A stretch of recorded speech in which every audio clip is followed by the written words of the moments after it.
Yeah, Boogie, what up? Boogie, what up? Boogie, what up? Hey, hey, niggas say doing what? Doing what? Hey, but I bet they don't do it like this.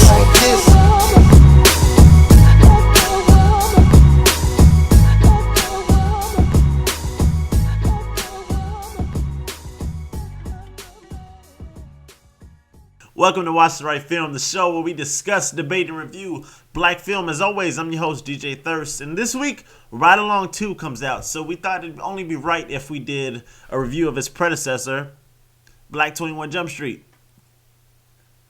It's not the name. Oh, I'm sorry. I'm sorry. Ride Along, the first one.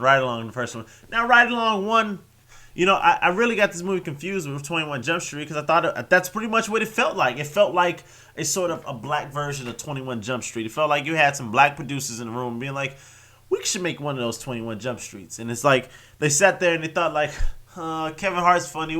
He's definitely in the movie. Who else can we get? Let me see. Morgan Freeman. No, he's too old. Can we get The Rock?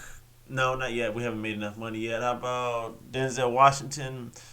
No, he doesn't do movies with black people. Who can we get? 21 Jump Street.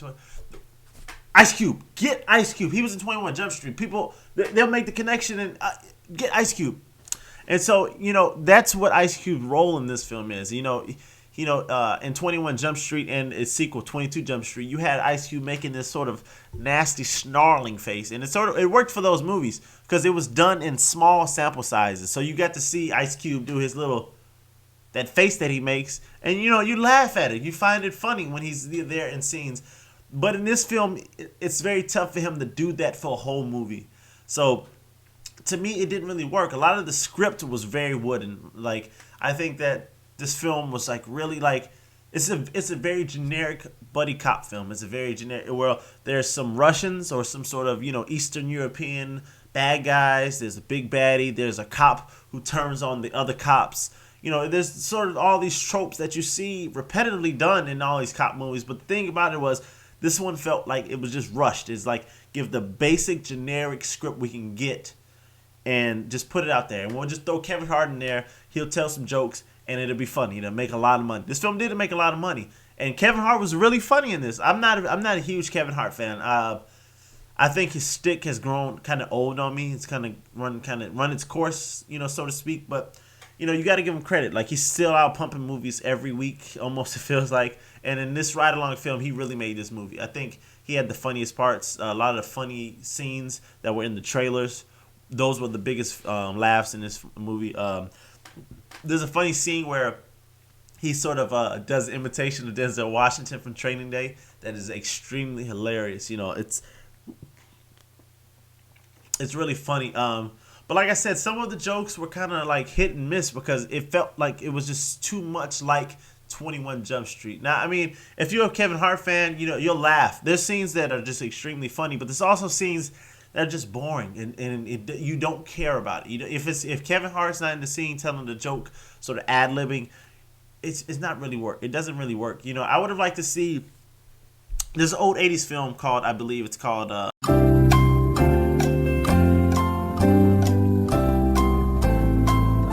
Arrested in some. I can't think of the name of it, but it's with John Candy. And the funny thing about it is you have two comedians in that film being, in this buddy cop film where one is a cop and one isn't. And see, I think that this movie would have had a better chemistry if you would have had another comedian in it. I don't want to necessarily say like just the Biggies, the Dave Chappelle's, the Eddie Murphys of the world, but if you would have had a sort of comedic actor to pair along with Kevin Hart, because we haven't seen that. We've seen him pair. Well, I guess you can say we've seen that. Now that I'm sort of talking through the process of it, I think about Wedding Ringer had Josh Gad. I guess he's supposed to be funny. Will Ferrell, he's supposed to be funny. He had some funny scenes in that movie, but now that I think about it, but I would still like to see him with a more comedic person. So I guess we'll see what happens when he pairs up with The Rock and Central Intelligence, I guess. I have really lost my words for this film. I mean, it was a little 20 minutes too long after a certain scene. I think the movie should have just been cut off, but I felt like there wasn't really much to begin with the film, so it was really not much. I guess it didn't need to make sense.